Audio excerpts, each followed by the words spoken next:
There's a story people tell about London. You might have heard it. It goes something like this. Somewhere in this ancient city, there is a place, a fortress, a boundary, a square mile of stone that no invading army has ever conquered. Not the Romans, not the Normans, not the Vikings, the Saxons, the rebels, or the Luftwaffe. Never. Not once in 2,000 years. It sounds like legend. It sounds too good to be true. And the truth is, it might be. Today, we're going to find out whether this story is real history or one of the most persistent myths London has ever told itself. So where does this idea come from? If you walk through London today, you might notice something strange. The city isn't just one city, it's a patchwork. There's Greater London, the sprawling metropolis of 9 million people. And then, sitting inside it like a seed inside a fruit, there's the City of London, the square mile. Just 1.12 square miles of land, roughly 15,000 residents, and over 500,000 daily workers. This tiny sliver has its own police force, its own government, the City of London Corporation, which is older than Parliament itself. It has its own Lord Mayor, its own courts, its own laws. When the Queen wants to enter the City of London, she technically has to ask permission at the boundary. She stops. The Lord Mayor presents a sword, and only then does she proceed. No other part of London has this. No other part of Britain has this. And from that strange, ancient independence, a myth was born. The story goes, the City of London was never conquered, that its boundaries were never breached, that it has remained sovereign and unbroken since the Romans built it 2 millennia ago. Some versions of the story point to the Tower of London as the unconquered fortress. Others point to the square mile itself. But here's the thing. London has been attacked, burned, occupied, stormed, and bombed more times than almost any city in Europe. And the evidence is right there. In the stones, in the records, in the ground, they built temples, forums, bathhouses, and a massive defensive wall. The London Wall, parts of which still stand today. Let's start at the beginning. The Romans founded London around AD 43 to 47. They called it Londinium. It wasn't a grand imperial city at first. It was a trading post built on the lowest bridging point of the Thames, a river crossing, a place where goods moved from one side of Britain to the other. Within decades, it became the capital of Roman Britain. At its peak, Londinium held around 45,000 to 60,000 people, a diverse population drawn from across the empire. Britons, Gauls, people from the Middle East and North Africa. And then, around AD 60 or 61, less than 20 years after London was founded, it was annihilated. Queen Boudica of the Iceni tribe led a massive rebellion against Roman rule. Her forces swept south, and they destroyed 3 Roman cities. London was one of them. Archaeologists have found a thick red layer of burnt material across the city of London, the so-called Boudican destruction layer, still visible in the soil.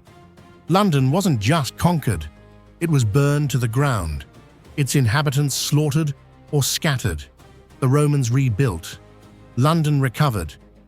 But the idea that this place was never touched by an enemy, that dies right here, in the ashes of AD 61. Fast forward 1,000 years.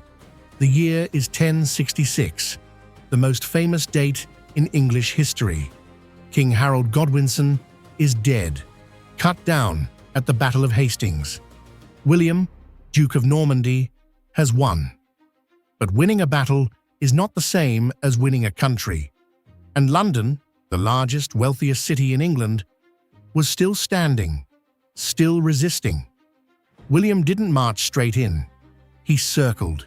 He ravaged the countryside, burning villages, cutting off supply lines. He moved through Kent, through Surrey, through the Chiltern Hills, approaching London from the north. The city's leaders watched the smoke on the horizon. They knew what was coming. And then they surrendered. The Anglo-Saxon nobles and bishops submitted without a fight. William entered London. He was crowned King of England at Westminster Abbey on Christmas Day, 1066. London was his, and he didn't leave it to chance.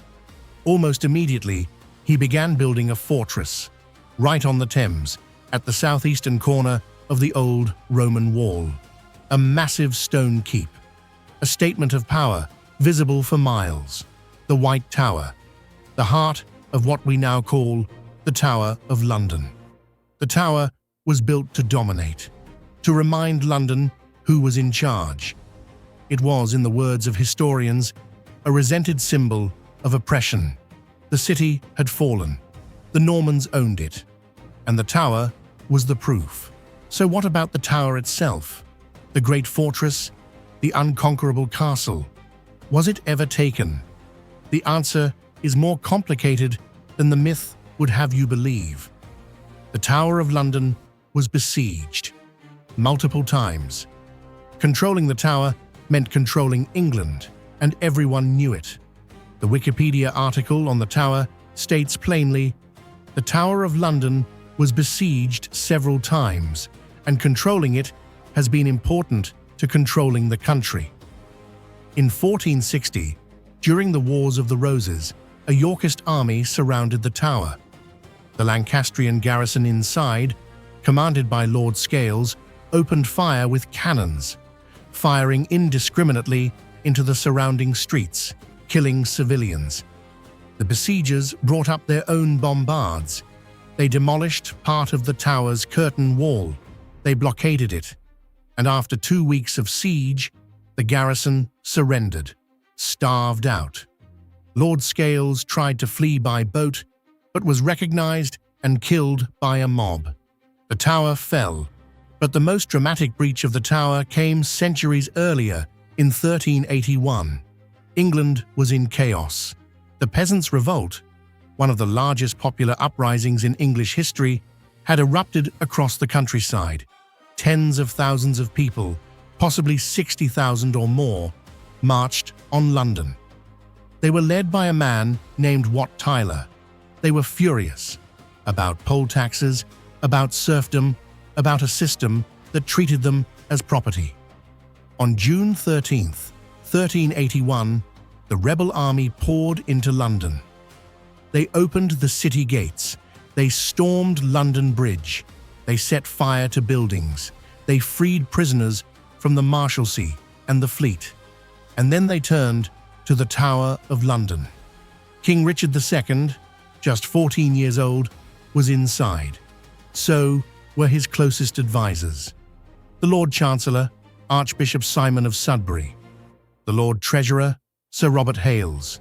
The tower was supposed to be impregnable. The rebels forced their way in. They entered the fortress. They found Archbishop Sudbury in the chapel, praying. They dragged him out. They dragged him onto Tower Hill. And there, on a log of wood, they beheaded him. It took the executioner 8 blows. His head was placed on a spike on London Bridge. Sir Robert Hales met the same fate. Historic Royal Palaces, the charity that manages the tower today, describes this event as the only time the Tower of London was breached. The most famous fortress in England was stormed by common people, not knights, not soldiers, farmers, craftsmen, laborers. The unconquered tower, conquered. And the tower and the city weren't the only targets. London has been under attack again and again and again. Viking raiders attacked London repeatedly in the 9th and 10th centuries. The city was besieged by Danish forces. It changed hands. Alfred the Great reclaimed it in 886 AD and rebuilt its defenses. the old Roman wall restored. The Great Fire of 1666 wasn't a military conquest, but it destroyed most of the city of London. 13,200 houses, 87 churches, St. Paul's Cathedral. The square mile burned. And then came the Blitz. Starting September 7, 1940, Black Saturday, the German Luftwaffe bombed London for 57 consecutive nights. Over 40,000 civilians were killed across the Blitz. The City of London was hit hard. The Tower of London itself was damaged. Bombs struck the moat, the buildings. After the war, the damage had to be repaired before the tower could reopen to the public. London survived, but it was not untouched. It was not unconquered. It was hit, and it endured. So why does the myth persist? Because there's a kernel of truth buried inside it, and that kernel is about governance, not military history. The City of London Corporation is genuinely ancient. It predates the Norman Conquest. It has preserved its own institutions, its own courts, its own ceremonies, its own political structures for nearly 1,000 years. When William the Conqueror took England in 1066, he granted the City of London a charter. He let it keep its ancient rights in exchange for loyalty. The city wasn't sacked. It surrendered on terms. And that distinction between being conquered and being negotiated with became the seed of the myth. Over centuries, the city kept its privileges, became the city was never conquered. And the tower is a symbol of royal power, became the tower was never taken. The myth survives because it's a good story, because London wants to believe in itself, because every great city needs a legend. But the historical record tells a different story. London was destroyed by Boudica in AD 61.